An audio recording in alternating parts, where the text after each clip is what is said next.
Okay, salutations, Liberty lovers and gun Pro 2A advocates. This is a Taurus I am eager to go test.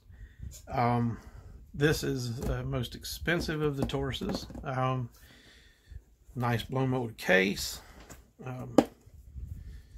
Very nice gun. And ta-da! The TH9. This one is neat.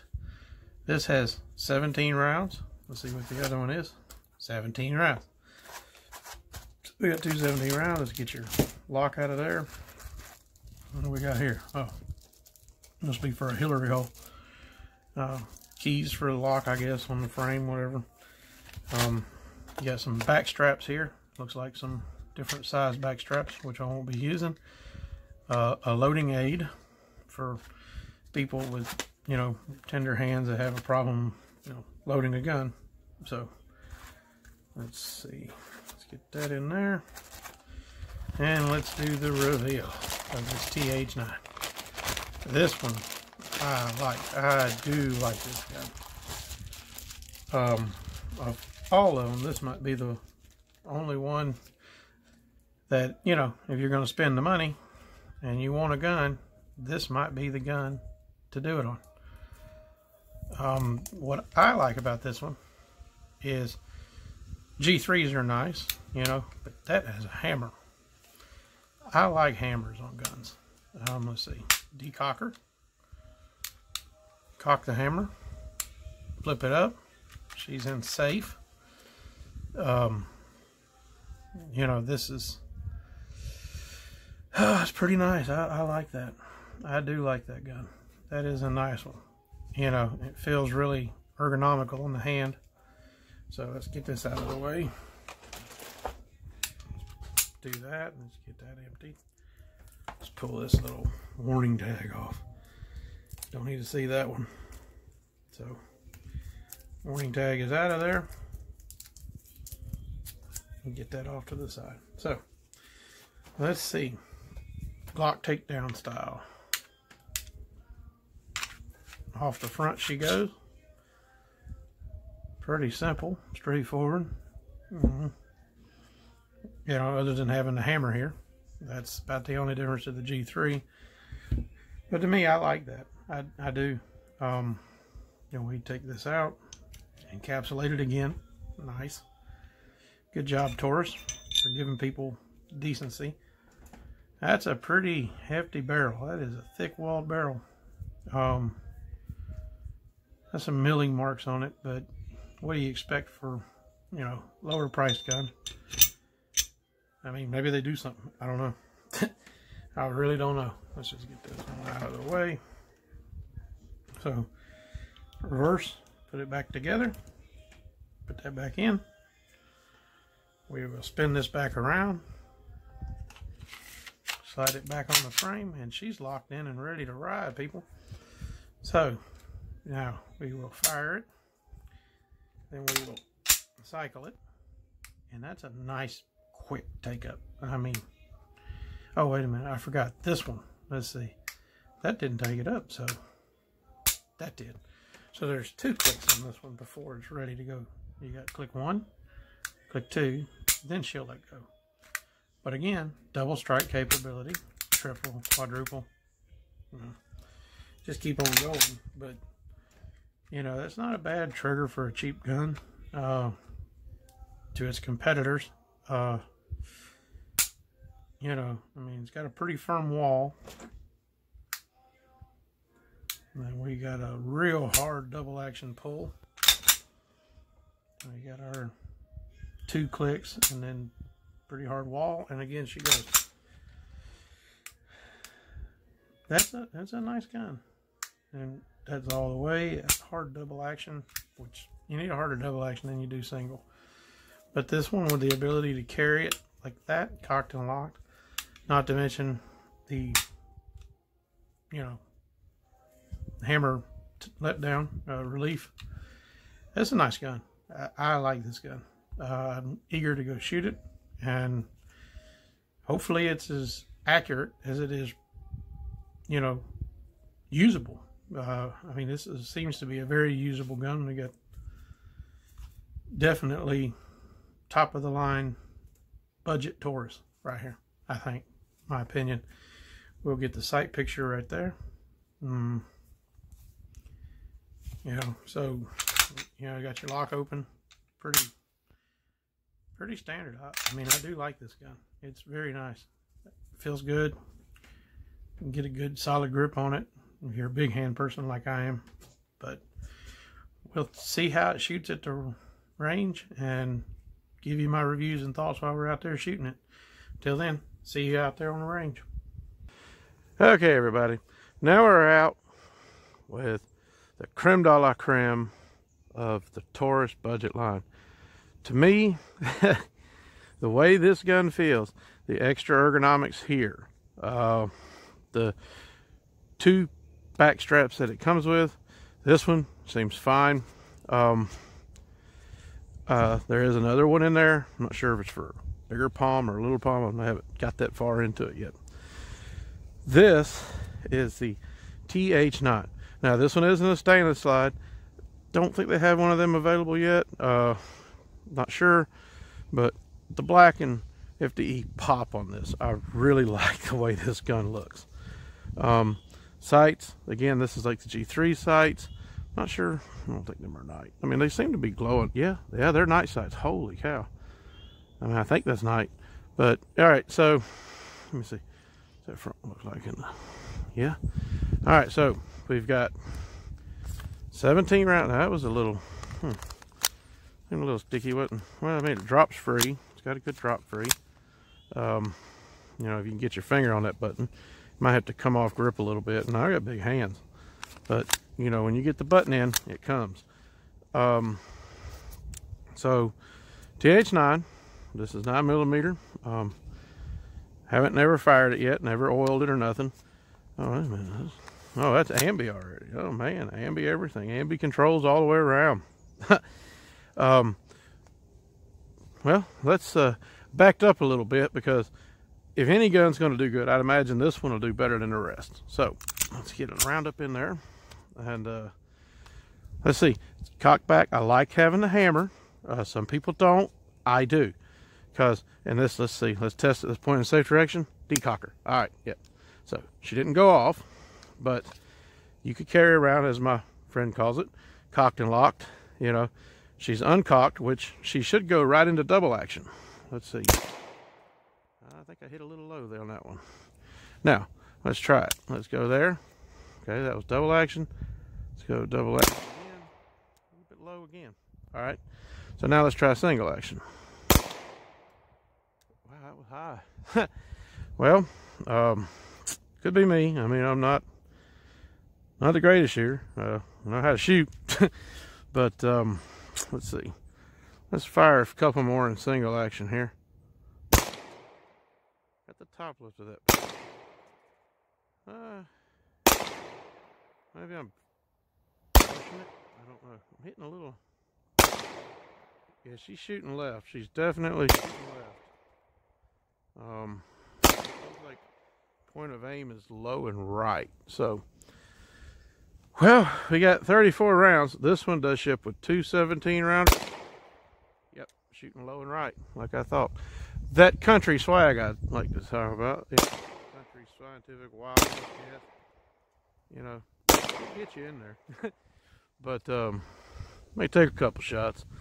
But you know, once you figure out where the bullets are going, you can pretty much aim there and move it around. But have to figure out. Looks like this one might be adjustable right or left for windage. Maybe this one's adjustable down in there for elevation. If I don't know, I don't think that's adjustable. Well, that's a bummer. G2C and G2S appear to be. You know, this gun being a little bit more kind of makes you want it to do a little better. But I mean, is it a deal breaker? I mean, you got a dovetail here and a dovetail up front. You could change the sights with a pair. Sure, you're investing a little bit more money into a gun, but I guess that is what you want to do with it. But my buddy likes the idea of cocked and locked. He likes one up in the barrel, and this one doesn't. Well, yeah, there's the loaded chamber indicator right there on the side, extractor claw. He likes the idea of cocked and locked. You know, he wants to carry like this, where he pulls the gun, goes, and when I said, you know, well, let me just drop the mag and fire that one out. Okay. So, my point has always been, he says, what if somebody's grabbed your right hand or your left hand and you got to get it out and ready to fire and you don't have one in the chamber, you need two hands. That's a justifiable argument for carrying cocked and locked. Me, I've been the person that just doesn't like something in the chamber. I'd rather just go and then use it. However, his point is valid, and that's a user preference. I won't tell anybody what to do, but I can see if you're in a scuffle with somebody and you've got it cocked and locked in your pants, and then you have to break it out and they're holding your arm, you know, you can get it off and go. I see that point, and it's a valid point. If that's the case, this thing's got 18 rounds on tap. The G3 does too with one of the magazines. We got 18 rounds on tap. With the other one, you could have 16 on tap. You can carry cocked and locked. And again, they've all pretty much got double strike capability for the G2S up. Yeah, the fact is shooting at the plate and realizing that she's shooting a little low, a little right. So just got to aim a little low, a little right. If you know that, you can point at something and get your bearings and watch it hit all day long. Again, this gun will most definitely be one of them that, uh-oh, we've got a failure. Let's see, yes, there's a loaded chamber there. Now this isn't cellar and block. That is arms core. So either we've got another light primer strike. I guess I should investigate, maybe. Find out what it is. Let's see what we got here. Ooh, she's really locked up. I don't know. That's not good. Wow, a little discouraged. Fuck it. Oh, light primer strike. Oh, well, she racked that time. That sure unracked it. Whew. Boy, for a gun that you think is going to be the cream of the crop and then that happened, I don't know. Let's just keep shooting. I guess this is one of them your miles may vary situations. Maybe I do need to right Taurus. You can see, looking at that feed ramp, that bullet is hitting all over the place. I still don't know why the hammer didn't get it to fire like that. You can see some, yeah, it looks like, discouraging to have a failure out of this one, because I had high hopes for this one. But then again, you know, I could get another one of these and it could run through 2,000 rounds and never have a misstep. That not being the cellar and bullet ammo kind of makes me a little bit, but I mean, you seen it. It didn't want to open up. It didn't want to let go of the round. It was really tangled up in there. But then the double strike got it out. I guess since this is the first shot and I'm firing it, you know, hey, if it blew up, you know, Taurus sells enough guns. They might only make $10 on a gun, but hey, you should have some money. But supposedly they'll fix everything. Maybe it's a good idea that, you know, everyone film their first shots, see how the gun fires. But oh, look at that little lanyard loop down there too. That's kind of, well, I guess whatever, Taurus. I mean, but do you need to buy something like this in a high-end version? I'd say no. if you can get it running right, or Taurus can fix it up right, or tell you what to do. Try different ammo. But like I said, this will, you know, pretty much conclude the Taurus line of guns that current have. And I'll say overall, Taurus gets this, just especially because the price of all these Tauruses together still doesn't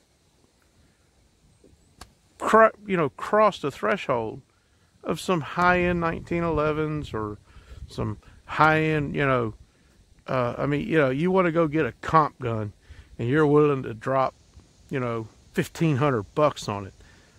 Every Taurus I own costs less than that. Every one of them, together, combined. You get all these different options. It'd be like looking in your closet and figuring out, do I want to wear my FDE, or should I go with a stainless slim fit because I'm wearing some slim jeans, or maybe I want to just be compact but have more rounds on tap and go with the C model.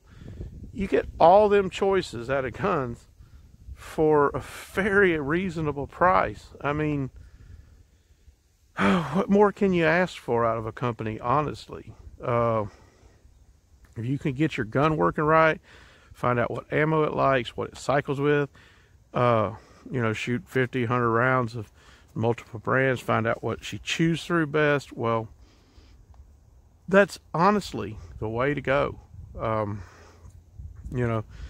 Trigger time is far better than anything else you can do. But I guess I'll stop that here. I really like the ergonomics of this slide, the way it's made and everything, but I like how it feels. This one definitely comes out of the box. Ambi, I didn't check the other ones too much, but I believe they're reversible to ambi controls on the other ones is also. But she's a good gun, I guess. I mean, had that one failure, the rack seemed to be locked up, but it fired it out with a double strike. So that's one thing I'll give Taurus a big thumbs up on. Keep with the double strike stuff. It's definitely something to be had. I guess Glock's argument, or SIG, or anybody else's, well, our guns go bang, so we don't need double strike capability. Well, if you get a bad batch of ammo that has some hard primers, I would be hesitant to make those claims. Again, that's marketing, and right now there's a whole lot of hype about Glock's marketing around their G44. Oh, speaking of, still have one more Taurus to review. I can't wait to bring that one out here. I'm going to shoot that one a lot. TX22.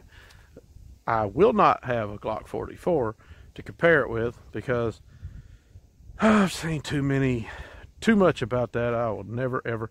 That's a gun I'm never purchasing. If somebody, wanted that, I would just try to beg and plead with them. Do not buy it. There are plenty of manufacturers out there making 22s for comparable, less money that will get the job done. So, with that said, let me say at $300 each, if you're paying full on retail, which I don't think you ever would with a Spectrum, that's 1, 2, 3, 4 Spectrum, and then a Taurus, so that's 6. So $300 each, $1,800. There are people out there that'll drop $1,800 on a CZ because it's a special model, or a Walther. And it's like, well, dude, you get this many guns over here. And I mean, that's paying full on retail for some of them, and paying the taxes and the fees. But if you're a smart shopper, they could probably be had for under $1,500. You could probably get everything I've displayed for $1,500 if you're a savvy shopper. If you go to a pawn shop and get one of them guys that'll do a transfer for you for, say, $20 or $30 or whatever, and they do the transfer for you, and they don't care the number of guns. See, again, there's the next thing. If a dealer doesn't care if you order 1 or 5, well, you order 5, pay them the 1 fee, take all 5 home after you do your transfer, and you got 5 guns with 1 fee. And if you bought them out of state on Gunbroker, and that seller doesn't collect tax from your state, so You just went around the tax for your state. You, if you send him cash, he's not going to charge you a credit card fee on GunBroker. So you'll get that in with a, you know, cash price, no tax. Gun comes in, dealer says, all right, do your $44.73. Here's your 5 guns. He'll stack them on the counter for you when you clear your background check, and you go home with 5 guns for sub $1,500. And like I said, you know, go out and find out which one you like, because there's no one size fits all in this market. And you may like this one for, you know, practice, everyday shooter, and you may like the S model for its slim profile. You might like the C model. You might decide, well, 12's enough for me. The C's small enough of a profile, and that little bit wider of a grip frame doesn't bother me at all. I will just carry the C, works good. The ammo you're feeding it's working good, quality ammo, and then I'm gonna keep this one. Then you've got a G3, G2S for sale, and a Spectrum. I would just keep the thumbs down on the Spectrum though. Wouldn't even put that in my, you know, rotation at all. I would suggest you know, just try them, because I'd say give them a try. Definitely thumbs up, especially on the G2SC, G3 model, and this one. Even though I had that one, well, you know, still give it another go. I mean, I'd buy another one of these. If they come out with a stainless model in, you know, olive drab, might take that one out here, do a video on it, see if it functions like this one. Again, you may need to change the sight post on this and the G3s, because I don't believe these are really adjustable, honestly. You want a set of adjustable sights. You want to make sure you get that in, you know, get the sight in.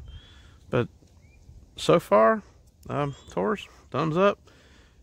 Keep making some, you know, reasonably priced guns for the common man, and we'll see you in the next video. But until then, y'all keep shooting.